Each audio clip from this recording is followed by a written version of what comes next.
There are two ways to write any written text that you have. There are two approaches.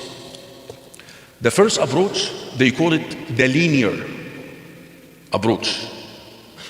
What is a linear approach? That you present your ideas in sequence, one after another. And this is what you would find in a classical book. Basically, if you read a book, if you get a book, for example, then what do you have? You have an introduction. Then after the introduction comes what? Chapter 1, chapter 2, chapter 3, chapter 4. And you build up your theory. And you create what they call a climax of the book. What do you want the reader to get from that book? You want him to be sad? You want him to be happy?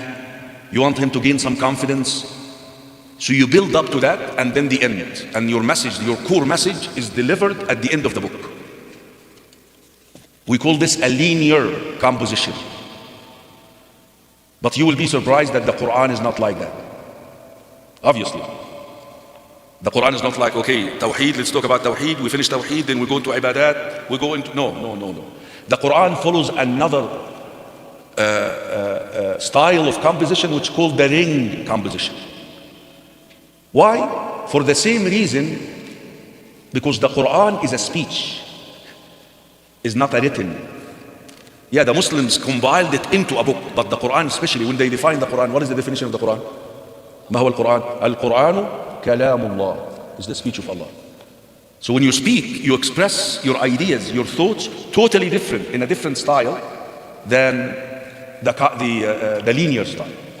You normally basically focus on one subject, and then you use an array of tools to convey that core message. Like you wanna, for example, deliver a core message like Tawheed.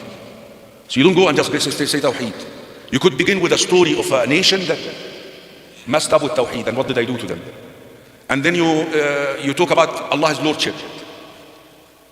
Your message, normally the core message, is centered in the middle.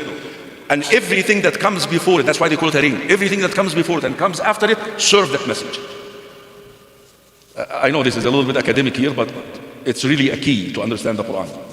And that's why when you read the Mus'haf, it's like you find yourself going through what? Different.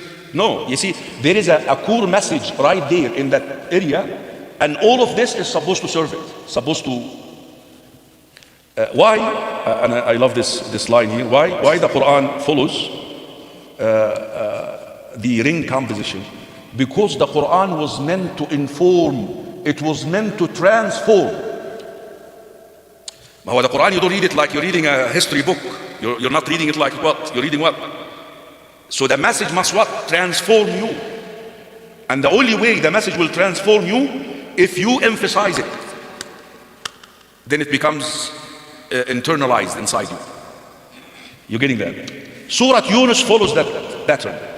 By the way, there are certain surahs in the Mus'haf which follows the linear pattern. There are certain surahs that you will find them following the linear, but very few.